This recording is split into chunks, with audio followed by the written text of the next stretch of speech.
You already know what is important. You are not confused about your goals. You are not unaware of what would actually move your life forward. And yet your days keep filling up with things that feel urgent but leave you exactly where you started. You wake up with intention, you tell yourself this time will be different, you even begin with focus for a few minutes, and then something small pulls you away, something easy, something that feels productive enough to justify the shift, and by the end of the day you are tired but not advanced. You do work. You answer messages. You handle responsibilities. You stay busy. But when you look at the one thing that truly matters, the skill you said you would build, the body you said you would train, the project you said you would complete, it is still untouched or barely moved. That is not because you do not care. It is not because you are lazy. It is because somewhere between knowing what matters and doing what matters, something breaks down. You tell yourself you will focus after this small task. You tell yourself you need to clear your head first. You tell yourself you work better under pressure. And somehow the important thing keeps getting pushed to later, not rejected, not abandoned, just delayed with reasonable explanations. You feel responsible. You feel driven. And still the results do not reflect the effort. That tension is not random. You feel it at night when the day is over and the main objective is still incomplete. You feel it when you promise yourself tomorrow will be tighter, cleaner, more disciplined. You are not lacking ambition. You are not lacking awareness. But something in your daily decisions does not align with what you claim matters most. And deep down, you know it is not about time. It is about control. You are not short on effort. If effort alone decided outcomes, you would already be further. You think about improvement constantly. You plan. You organize. You adjust. You restart. The intention is there every single week. And yet the main objective, the one that would actually change your trajectory, keeps moving slower than everything else in your life. That contradiction is not small. It is the pattern. You can stay busy for 10 hours and still avoid the 1 hour that matters most. You can complete dozens of minor tasks and still postpone the single action that carries weight. At the surface level, your day looks productive. You handled responsibilities. You responded quickly. You stayed active. But when you measure the day against the result you claim to want, the alignment is weak. The energy is scattered. The important work remains negotiable. This is where confusion grows. Because you are not inactive. You are not careless. You are not drifting without direction. You are engaged. And still the progress feels thin. That creates a quiet frustration. You begin to question your discipline. You wonder if you need more motivation, more pressure, more intensity. But intensity is not the missing element. You already apply intensity, just not consistently to the right target. The truth is simple and uncomfortable. You treat what is important as flexible. Not rejected. Not ignored. Flexible. You allow interruption. You allow delay. You allow mood to influence priority. And once something becomes negotiable, it slowly loses power over your day. Smaller tasks begin to feel safer. They offer quick completion. They provide visible movement. They create the illusion of advancement without demanding depth. Over time, this builds a gap between identity and behavior. You say the project matters. You say the training matters. You say the long-term goal defines your future. But your calendar does not reflect that seriousness. Your daily structure does not protect it. And when something is not protected, it is eventually replaced. You do not need more awareness. You already know what is important. The real issue is that knowing and enforcing are not the same thing. And until that difference becomes clear, your effort will continue to scatter around the edges of your life instead of driving straight through the center. There is a law operating in your life whether you acknowledge it or not. What you treat as non-negotiable defines who you become. Not what you say matters. Not what you plan around. What you refuse to postpone. That is the force shaping your identity. If something can be delayed without consequence in your day, it does not hold real authority over you. If it moves every time your mood shifts, every time a smaller task appears, every time discomfort rises, then it is not important in practice, it is important only in language. And language does not build results. Enforcement does. You do not drift away from your goals because you lack desire. You drift because your standards around what must be done are unstable.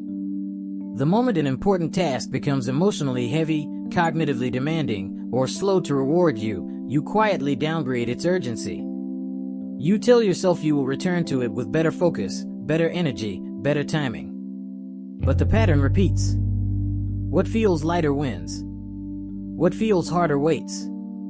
This is not a motivation problem. It is a priority enforcement problem. And priority enforcement is not about intensity. It is about hierarchy. And every single day, something sits at the top of your internal hierarchy. Something decides where your first serious block of energy goes. If that position is not deliberately assigned, it will be taken by whatever screams the loudest: notifications, minor obligations, reactive tasks. Here is the principle in its simplest form: if you do not force importance to the front of your day, urgency will take its place. Urgency feels productive because it demands response. Importance feels uncomfortable because it demands depth. And depth exposes your limits. So you delay depth and respond to urgency, then call the day full. Over months, this law compounds. The tasks you consistently protect grow. The tasks you consistently postpone shrink in significance. Identity follows repetition. When you repeatedly allow your most meaningful objective to slide, you begin to see yourself as someone who intends more than he executes. Not because you lack capability, but because your internal hierarchy is unstable. Forcing yourself to do what is important is not about aggression. It is about restoring hierarchy. It is about deciding that the task which defines your future will no longer compete with the tasks that simply maintain your present. When something defines who you are becoming, it cannot sit in the same category as errands and minor replies. But understanding this law does not automatically correct it. Knowing that non-negotiable actions shape identity is clarity. Living as if that is true requires structure. And structure is where most effort collapses. Number 1. Define one primary task per day that carries structural weight over your future and isolate it before anything reactive enters your schedule. If you cannot name the single action that would meaningfully move your long-term objective forward today, then your day will default to maintenance mode.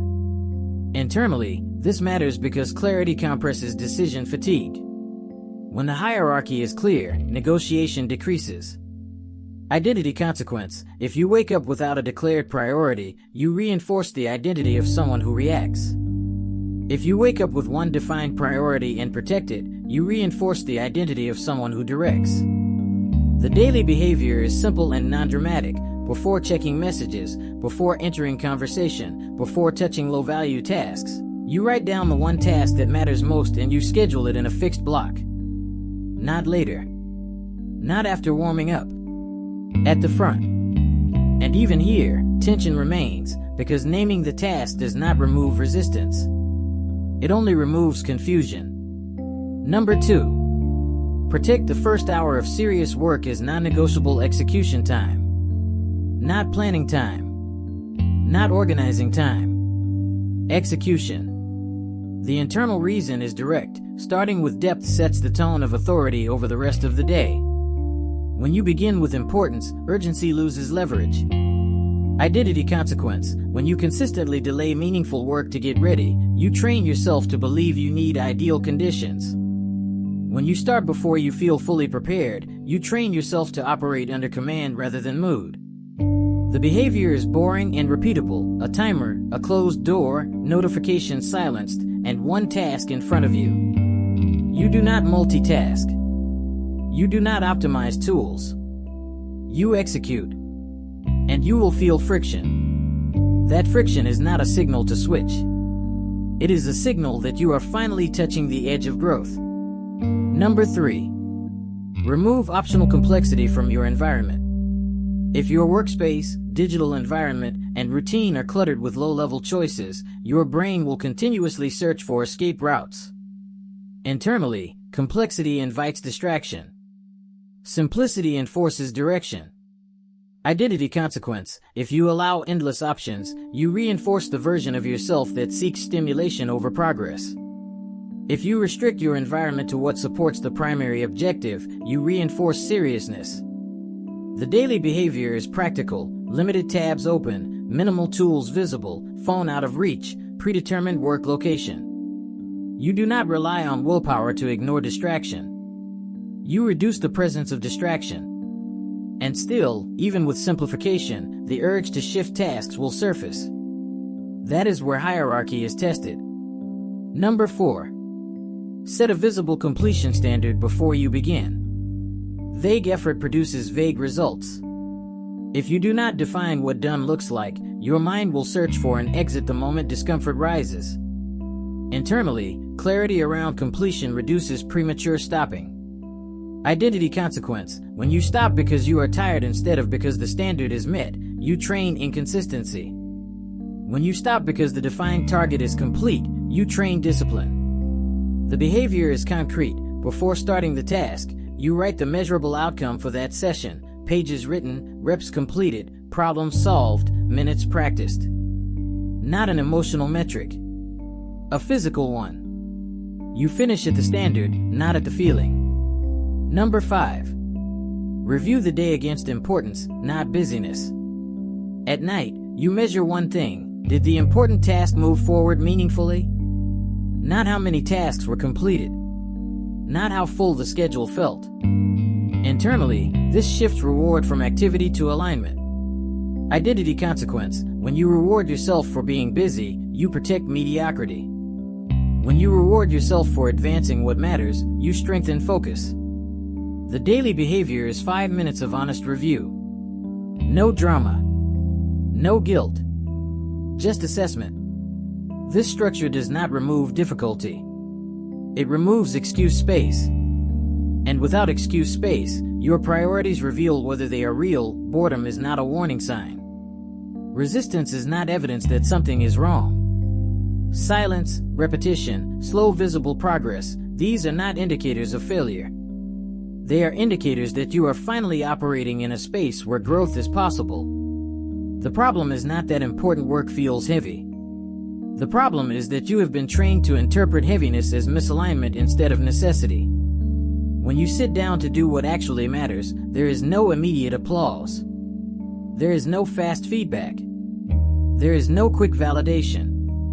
There is only the task, your attention, and the quiet awareness that this is the part most people avoid. That quiet is uncomfortable because it removes distraction. And when distraction is removed, you confront your limits directly: your focus span, your patience, your emotional control. That confrontation feels like friction. But friction is proof that you are applying pressure where it counts. Discipline is not intensity.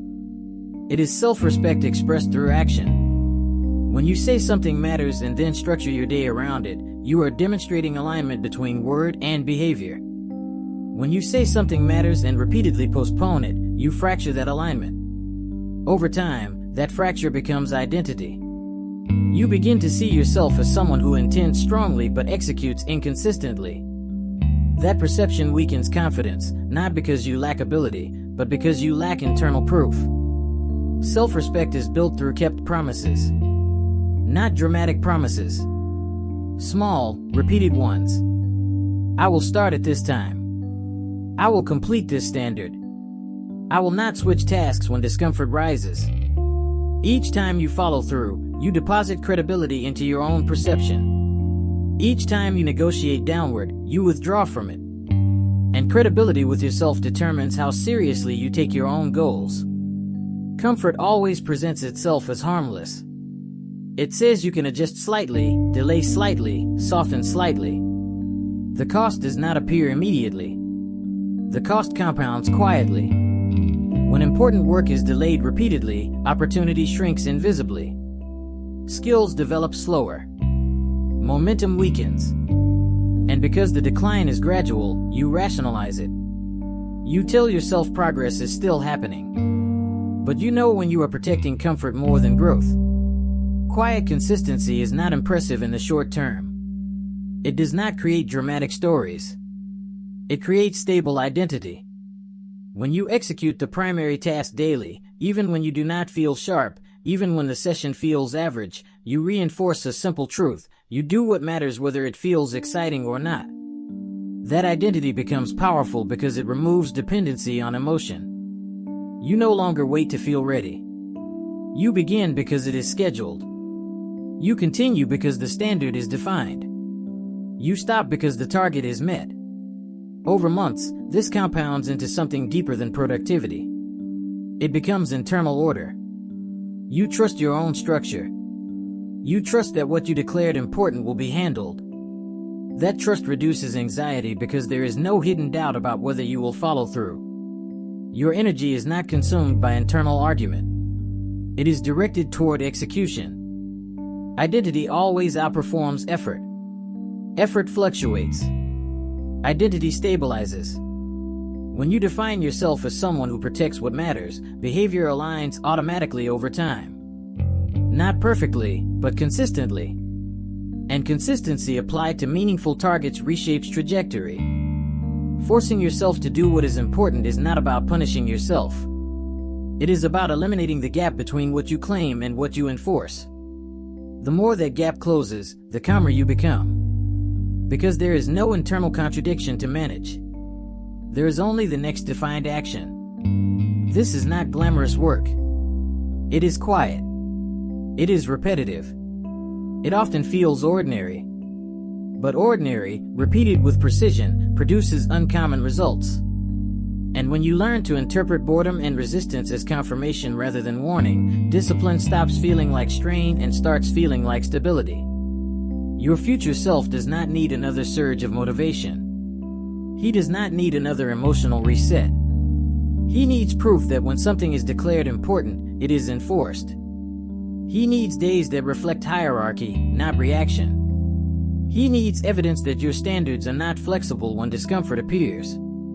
You already know what matters. That is not the missing piece. The missing piece has always been protection. Protection of time. Protection of focus. Protection of priority. When protection becomes consistent, progress becomes predictable. Not dramatic. Predictable.